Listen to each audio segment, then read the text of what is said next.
केंद्रीय पेट्रोलियम मंत्री धर्मेंद्र प्रधान गुरुवार को धार्मिक नगरी वृंदावन में पहुंचे। मथुरा मार्ग स्थित वात्सल्य ग्राम में वैशिष्ट्यम दिव्यांग पुनर्वास केंद्र के शिलान्यास समारोह में बतौर मुख्य अतिथि पहुंचे धर्मेंद्र प्रधान का वात्सल्य ग्राम परिवार द्वारा छात्रा घोष दल के मध्य स्वागत किया गया। समारोह का शुभारंभ केंद्रीय मंत्री द्वारा दीप प्रज्वलित कर किया गया। साथ ही आयोजित सांस्कृतिक कार्यक्रमों में छात्राओं के साथ साथ दिव्यांगजनों ने भी मनोहारी प्रस्तुति देकर उपस्थित जनों को प्रभावित कर दिया। वहीं मंच से केंद्रीय मंत्री के साथ ही दीदी मां साध्वी रितंबरा ने वैशिष्ट्यम सहित अन्य सेवा प्रकल्पों पर प्रकाश डाला। इसके साथ ही मानसिक एवं शारीरिक रूप से अक्षम लोगों को शिक्षित व रोजगार परक प्रशिक्षण देकर स्वावलंबी बनाने के लिए निर्माणाधीन आवासीय विद्यालय एवं प्रशिक्षण केंद्र का शिलान्यास केंद्रीय मंत्री द्वारा वैदिक मंत्रोच्चारण के मध्य आधारशिला रखकर व शिला पट्टिका का अनावरण कर किया गया।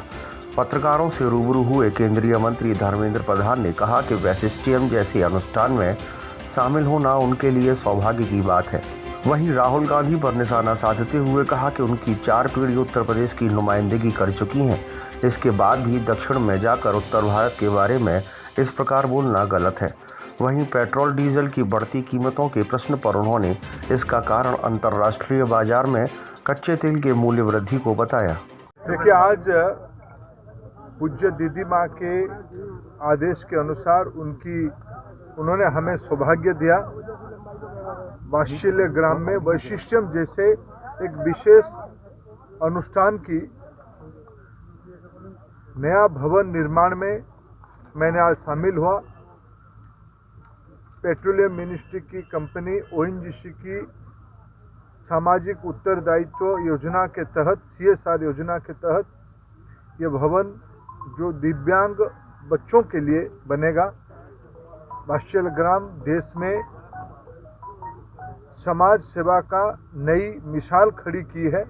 उसी में विशेष करके वैशिष्ट्यम दिव्यांग बच्चों की लालन पालन करना, उनको बड़ा करना, आत्मनिर्भर बनाने के काम पे लगा है। उस महा अभियान में हम लोग भी थोड़ा शामिल हुए। मंत्री जी, राहुल गांधी केरल में जाकर के कहते हैं कि साउथ इंडिया के लोग ज़्यादा समझदार हैं। देखिए, उनकी 4 पीढ़ी पंडित जवाहरलाल नेहरू जी, उनकी दादी माँ आदरणीय इंदिरा गांधी जी, उनकी पिता स्वर्गीय राजीव गांधी जी, उनकी माता श्रीमती सोनिया गांधी जी और खुद लंबे समय तक उत्तर प्रदेश की नुमाइंदगी की है।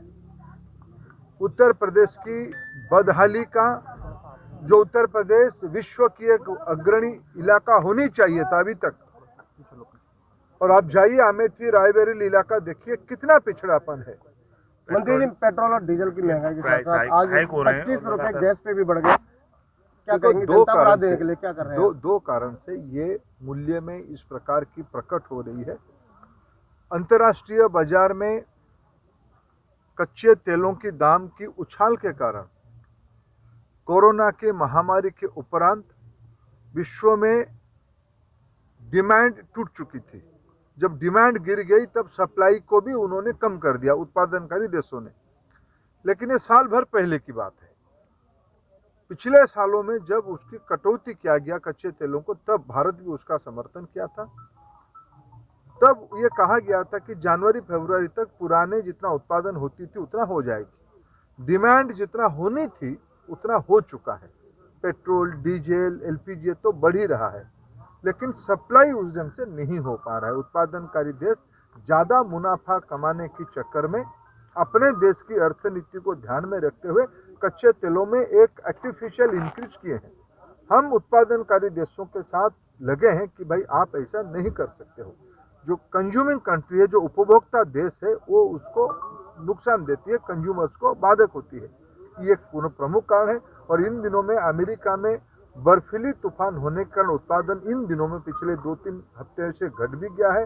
ये कुछ समय लगेगा। हमें लगता है कि इसमें से एक नमी आएगा, उसमें से राहत थोड़ा मिलेगी।